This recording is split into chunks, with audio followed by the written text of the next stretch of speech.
सचिव महोदय, आदरणीय प्रधानाचार्य महोदय, छपरास्थ भारतीय श्री मड़वारी संस्कृत महाविद्यालय छपरा सारण के से प्राप्त निर्देशानुसार घर से कक्षाओं के संचालन क्रम में आज मैं डॉक्टर चंद्रभान त्रिपाठी शास्त्री तृतीय वर्षीय छात्रों की हितार्थ मालविकाग्नि मित्रम नाटक में अग्निमित्र उसका नायक है। उसका चरित्र चित्रण मैं छात्रों के हित के लिए कर रहा हूँ। आप जानते हैं महाकवि कालिदास जिनकी संस्कृत साहित्य में श्रृंगार रस के प्रधान कवियों में उनकी गणना होती है। वे गुप्त साम्राज्य के विक्रमादित्य के नवरत्नों में एक थे। महाकवि कालिदास के 3 नाटकों में अभिज्ञान शाकुंतलम, जिसका नायक दुष्यंत और नायिका शकुंतला है, और विक्रमोर्वशीयम, उर्वशी और पुरुरवा को लेकर जो कहानी लिखी गई है, और इनका तीसरा नाटक है मालविका अग्निमित्रम, जिसमें मालविका और अग्निमित्र की प्रेम कथा वर्णित है, प्रणय कथा वर्णित है। मालविका एक राजकुमारी है जिसका चित्रण मैं कर चुका हूँ। राजा बहुवल्लभा राजानः श्रूयन्ते, ये पहले से ही सभी थे कि राजाओं की बहुत सी रानियां हुआ करती थी। फिर भी अनेक रानियों के रहती है भी राजा अपने मन के अनुकूल शादियां कर लिया करते थे, चाहे वो गंधर्व विवाह हो, प्रेम विवाह हो, या अपहरण करके लाई गई कन्या हो इत्यादि। नाटक के नायक का चरित्र कैसा होना चाहिए, ये नाट्य शास्त्र में या लक्षण ग्रंथों में वर्णित है। जैसे साहित्य दर्पण जो शास्त्र की कक्षा में द्वितीय वर्ष में 6ठे परिच्छेद में पढ़ना है बच्चों को, इसमें नाटकम ख्यात वृत्तम स्यात् पंचसंधि समन्वितम इत्यादि लक्षण निर्दिष्ट है, बताया गया है। मैंने छात्रों को लिखा पढ़ा भी दिया है। उसी में आया है कि नाटक के नायक को कैसा होना चाहिए। तो नाटक के नायक के विषय में आया है कि प्रख्यात वंशो राजर्षि धीरोदात्त गुणान्वितः। नाटक का नायक के विषय में आया है, उस साहित्य दर्पणकार आचार्य विश्वनाथ ने लिखा है कि प्रख्यात वंशो राजर्षि धीरोदात्त गुणान्वितः दिव्यो अथवा दिव्य दिव्यो वा, दिव्यो तो दिव्या दिव्यो वा, वह प्रख्यात वंश किसी प्रसिद्ध राजवंश का होना चाहिए, राजकुल का होना चाहिए नाटक का नायक। और धीरोदात्त गुणान्वित, धीरोदात्त धीरोदत्त, धीर ललित और धीर प्रशांत, ये 4 लक्षण नाटक के नायकों के दिए गए हैं। ये सबसे उत्तम जो गुण होता है नाटक के नायक का होता है धीरोदात्त। धीरोदात्त गुणान्वित, धीरोदात्त गुण से वह अन्वित मैंने युक्त होना चाहिए, उसे धीरोदात्त गुण से परिपूर्ण होना चाहिए नाटक के नायक। अब देखते हैं कि ये गुण इसमें अग्निमित्र में मिलता है, इसी की व्याख्या, इसी का विश्लेषण करना हमको है। तो यह है कि धीरोदात्त नायक है। महाराज अग्निमित्र मालविका अग्निमित्र का नाटक इस नाटक का नायक है, और वह लक्षण ग्रंथों में परिभाषित विश्लेषण करने पर राजा को धीरोदात्त नायक कहा जा सकता है। ये धीरोदात्त नायक की श्रेणी में आता है। जो धीरोदात्त नायक का गुण होना चाहिए ये इसमें विराजमान है। नायक के पराक्रमी में बुद्धिमान होता है, जो इसमें भी ये गुण है। हो सकता है कि ध्रुवदत्त नायक कामी हो, परंतु उसमें यह विशेषता अवश्य होती है कि वह पग पग पर समस्याओं के समक्ष सोच विचार कर अपना काम करे। इस नाटक के नायक अग्निमित्र में ध्रुवदत्त नायक के संपूर्ण गुण पाए जाते हैं। जो भी गुण ध्रुवदत्त नायक होने चाहिए, ये समस्त गुण इसमें पाए जाते हैं। प्रमुख रूप से राजा अग्निमित्र इस नाटक में सौंदर्य प्रेमी के रूप में चित्रित किया गया है, जो सौंदर्य का पारखी है। राजा एक विवाहित पुरुष है। बहुबलवा राजा न सुनते पहले ये भी कहा है, राजाओं की अनेक रानियां हुआ करती थी, जिसकी 2 रानियां पहले से विद्यमान है, धारिणी और इरावती। फिर भी इन दोनों रानी पत्नियों को रहते हुए भी राजा की कामाग्नि पर्याप्त उत्तेजित है और वह शांत होना नहीं जानता। इसी नाटक के अंत में स्पष्ट रूप से वर्णित है कि राजा के पुत्र वसुमित्र ने अपनी पितामह पुष्यमित्र के अश्वमेध यज्ञ के अश्व को रक्षा करते हुए जौनों का विनाश किया है और उसको पराजित करके अश्व को छीन लिया था। उक्त वर्णन से स्पष्ट हो जाता है कि राजा की आयु कम से कम 40-45 वर्ष होती। यदि मान लीजिए राजा का पुत्र अश्वमेध यज्ञ के अश्व की रक्षा करने के लिए जाता है, तो निश्चित बात वह जुआ होगा। लगभग जो है 20-22 वर्ष से कम में युवराज का पद नहीं दिया जाता है। युवराज को ही जो है अश्वमेध अश्व की रक्षा करने की जिम्मेदारी दी जाती है। और इनका लड़का राजा अग्निमित्र का लड़का, और वो जिसका नाम वसुमित्र है, और अपने दादा के अश्वमेध अश्व की रक्षा करती हुई जौनों को पराजित करके अश्व वहां से हर लाया था, तो निश्चित कि उसकी अवस्था 22 से 25 वर्ष की होगी। तो राजा की अवस्था 40 से 45 वर्ष के मध्य में होनी चाहिए। ऐसी अवस्था में इतनी आयु का वृद्ध व्यक्ति का ऐसे रमणीय के प्रेम पास में आबद्ध हो, जिसकी आयु उसके पुत्र की आयु के बराबर हो, उचित प्रतीत नहीं होता है। फिर भी इस बात को देखकर कुछ पाश्चात्य आलोचकों को राजा के चरित्र की हीनता बहुत खटकती है। कुछ आलोचकों ने तो राजा को कापुरुष, प्रमत्तकामी तथा कपटी भी कहा है। कुछ आलोचक जो है समीक्षक ऐसी अवस्था में राजा को काम पुरुष से लंपट इत्यादि की जो है श्रेणी में भी रखे हैं। राजा कामी अवश्य था, परंतु प्रमत्त कामी नहीं। प्रमत्तता उसमें नहीं, वो हठात किसी से नहीं प्रेम नहीं करता है। वह मालिका का सौंदर्य चित्र में ही देखकर बहुत व्याकुल हो गया एवं उसके प्राप्त करने के लिए प्रयत्नशील हो गया।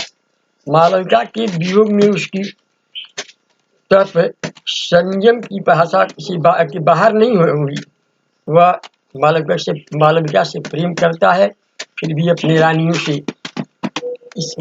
इस बात का पता न चले, रानियों से डर से वह अपने प्रेम को अभिव्यक्त भी नहीं करता है, छिपा कर रखता है। मालविका के साथ अपने संबंध और तड़प को छिपाने के लिए उसने कतिपय स्थलों पर असत्य भाषण भी किया है तथा सुंदरी नौ में मालविकया कश्चित अर्थ है। राजा के अंदर समयानुसार जो है कार्य दक्षता, कार्य करने की क्षमता भी है, कार्य दक्षता भी उसमें समय के अनुसार कार्यों का परिभाषित करता है। राजा की बुद्धि अत्यंत प्रखर है। यही कारण है कि समझदार व्यक्ति है, वो अवसर को पहचानने वाला है, अकारण किसी के हृदय को कष्ट पहुंचाना नहीं चाहता। दाक्षिण्य की भावना उसमें चरम सीमा पर पहुंच चुकी है। इसी दाक्षिण्य भावना के परिणाम स्वरूप वो अपनी रानियों के साथ साधारण विनीत व्यवहार करता है। यदि वह चाहता तो रानी धारिणी और छोटी रानी इरावती की तनिक भी चिंता न करके इस सुंदरी के साथ पारिग्रह संस्कार कर लेता, परंतु वह ऐसा नहीं करता। उसमें वह शालीनता साधारण है, लिखा भी है। बलवत्सु साभिलाषस्तस्यां भर्ता केवलम दिव्याधारिण्यश्चित्तम रक्षणानात्मनः प्रभुत्वम न दर्शे। उसके अंदर विनम्रता है, दक्षिणता है, विनम्रता है। धीरोदात्त गुण की, धीरोदात्त नायक के अंदर जितने भी गुण हैं सब उसमें विद्यमान है। और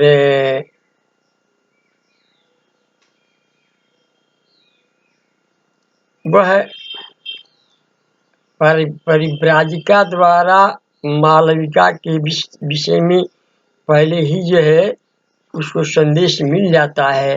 वो मालविका के विषय में परिव्राजिका पहले ही आकर कहती है,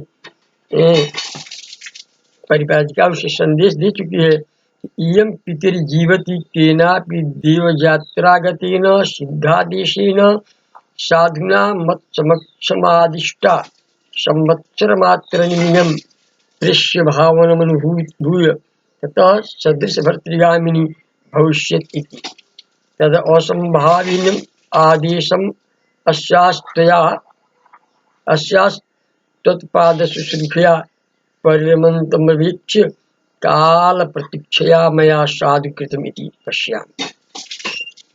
इस कथन से यह स्पष्ट हो जाता है उस समय लोगों को भाग्य और पर विश्वास था। वो समझते थे कि विधाता ने एक बार उनके मस्तक पर जो कुछ लिख दिया है उसे किसी दिशा में दूर नहीं किया जा सकता। परिव्राजिका समझती थी कि यदि मालविका का विवाह राजा के साथ 1 वर्ष दासी के रूप में जीवन व्यतीत करने के पहले ही कर दिया जाता है, उसे कुछ एक बार किसी की दासी अवश्य ही बननी पड़ेगी। इसलिए 1 वर्ष के लिए वह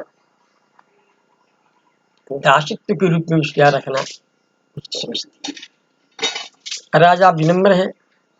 तीसरे अंक में रानी इरावती जब महाराज अग्निमित्र पर असीम क्रुद्ध होती है तो राजा को स्वच्छ तक कह देती है और अपनी तागड़ी से राजा को प्रताड़ित करने के लिए उद्यत हो जाती है। तथापि राजा उस पर तनिक भी क्रोध नहीं करता, बड़ी विनम्रता से रानी को समझाने का प्रयास करता है, यहाँ तक कि रानी के चरणों पर भी गिर जाता है। लिखा है, अपराधिनी मयि दंडम संघर्ष किमुद्यतम कुटिलकेशी वर्धयसि विलसितम तुम दास जनायाद्युक्तति च औनिमिदम अनुज्ञातम इति पादैः पतति। वह इरावती के पैरों पर भी गिर जाता है अपनी गलती को स्वीकार करके। इसमें उसकी विनम्रता झलकती है। चौथे अंक में जब इरावती समुद्रगिरी में मालविका के साथ राजा अग्निमित्र को बातें करते हुए देख लेती है तो बहुत बिगड़ती है, परंतु राजा फिर उसे बड़ी विनम्रता के साथ समझाने का प्रयास करता है। नार्हति कृतापराधो दिवसेषु परिजनो दंडम इति मोचिते मयेते द्रविपतितुं मामुपगते च।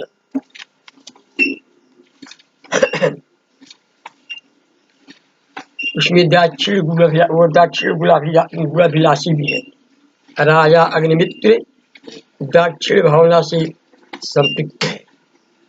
उसमें दाक्षिणी का विशेष उदाहरण इस समय दृष्टिगोचर होता है जब मालिका ने यह समझा कि राजा रानी धरणी से डरता है, जिसे जो न विभेति स्वमया भक्तिनी दर्शने दिष्ट सामर्थ्यो भरता। उसमें राजा कहता है कि दाक्षिण्यम नाम लिंबोष्ठी वैम्बिका नाम कुशल व्रतम। राजा की इस दाक्षिणी की धाक को अंतःपुर में जमी हुई थी। राजा अग्निमित्र जब रानी इरावती से मिलने के लिए नहीं जाना चाहता तब विदूषक उसे समझाता है कि अंतःपुर में प्रतिष्ठित दाक्षिणी को एक पग भी पीछे न करो। नारति भगवान अंतःपुर प्रविष्टम दाक्षिण्य पदे पृष्ठता करते। उसके अंदर संयम गुण भी है। महाराज अग्निमित्र अत्यंत संयमी व्यक्ति है। वह अंतःपुर में ऐसा व्यवहार कदापि नहीं करना चाहता जिससे किसी के हृदय को ठेस लगे, कष्ट। मुख्य रूप से रानियों को मालविका के प्रति प्रेम भावना की जागृत हो जाने के कारण उस राजा के हृदय में व्याकुलता है, किंतु वह बार बार इस बात से डरता है कि कभी उसकी व्याकुलता अंतःपुर रानी में प्रकट न हो जाए। जितः प्रलय ब्रह्महंतुम बहव खंडन हेतु विहिष्टा उपचार विधिर मनस्विनी नाम न तो पूर्वाभ्यादिको भाव शून्य। धैर्य संपन्न भी है राजा, अपने हृदय में अधैर्य की भावना कदापि नहीं रखता। वह अधीर भाव स्वभाव का व्यक्ति नहीं है। मालविका को चित्र में देखकर वह उसके प्रेम में उन्मत्त हो गया, परंतु ऐसा नहीं कि उसका प्रेम संपूर्ण व्यक्तियों पर प्रकट हो जाए। और शोक वृक्ष के नीचे वकुलावलिका ने मालविका से कहा कि इस उषारूढ़ राग उपभोग क्षमा पुरस्ते वर्तते। तब मालिका के पूछने पर कि भरता, राजा बड़ा प्रसन्न होता है और कहता कि सखी पर्याप्त नेता होता कामिनीय, वह पराक्रमशील भी है। राजा केवल कामुक ही नहीं, वीर स्वभाव का व्यक्ति है, वीर भी है। वह नाटक में कहीं भी उसके शौर्य का प्रदर्शन नहीं हुआ है, परंतु स्थान स्थान पर उसके शौर्य की ओर संकेत किया गया है। जौन पर वसुमित्र की अपने पुत्र की विजय का समाचार सुनते ही विदूषक परिवारजक तथा कंचुकी स्त्री से कि क्रमशः निर्मित वाक्य राजा के शौर्य को प्रबल रूप से उद्बोधित करते हैं। प्रतिष्ठोस्मि यत पितर मनुरोगतो वत्सः कलमेन बखलु द्यूतपतिरनुकूलः देव आर्य अयम कुमारः नेतावता वीर विजिम्बितेन चित्तस्य नो विस्मयमादधाति जया प्रहृष्यः परमस्त्वमुच्चैरग्नेरसे जलपाम दग्धुरिमोरुजन्मा। इससे अद्वितीय होता है कि ये पुत्र की प्रशंसा से राजा के पराक्रमशीलता का पता चलता है। वह कार्यकुशल भी है। महाराज अग्निमित्र शासन संबंधी राज्य कार्यों को बड़ी कुशलता के साथ संपन्न करता है। प्रथम अंक में ही राजा राज्य की सुरक्षा के संबंध में चिंतित दिखाई देता है और अपने साले भीमसेन को विदर्भ पर आक्रमण करने की आज्ञा देता है। शत्रु राज्य की जीत लेना उसकी कार्यकुशलता का परिचायक है। उतना ही वह उदार भी है। राजा अग्निमित्र अत्यंत उदार व्यक्ति है। उसके जगसेन से उसका राजा राज्य छीना, परंतु छीना नहीं अपितु उसका राज्य अब माधवसेन के साथ आधा भाग बांटकर उसकी उदारता का परिचय दिया है। वह मंत्रिमंडल से परामर्श भी लेता है। शिवा धर्म का अनुयायी भी है और ललित कला का अनुरागी भी है। महाराज अग्निमित्र ललित कलाओं से विशेष अनुराग रखता है। यही कारण है कि उसके शासन में नृत्य कला, नाट्य कला और संगीत शास्त्र दो पारंगत आचार्य गणदास और हरदत्त अपनी जीविका वृत्ति चला रहे हैं। चित्रकला को भी राज्याश्रय प्राप्त था। इस तरह से हम देखते हैं कि राजा अग्निमित्र केवल श्रृंगारिक पुरुष नहीं अपितु एक कुशल राजनीतिज्ञ, योद्धा, कला प्रेमी, शौर्य पराक्रम से परिपूर्ण भी है। और राजा के संपूर्ण गुणों के संपन्न होकर अपने राजतंत्र को सफलतापूर्वक चला रहा था तथा जीवन की आनंद और भोग के प्रति भी आकृष्ट था। इस प्रकार उसमें श्रृंगार रस एवं विरस का पर्याप्त सन्निवेश था। इसका फल अंकन कालिदास की लेखनी को जाता है। कालिदास की लेखनी ने अपनी लेखनी कुशिका से उसके चित्र में ऐसा रंग भर दिया है जिससे उसका चरित्र अत्यंत ही दीप्यमान होता है। ये अग्निमित्र का चरित्र चित्रण है।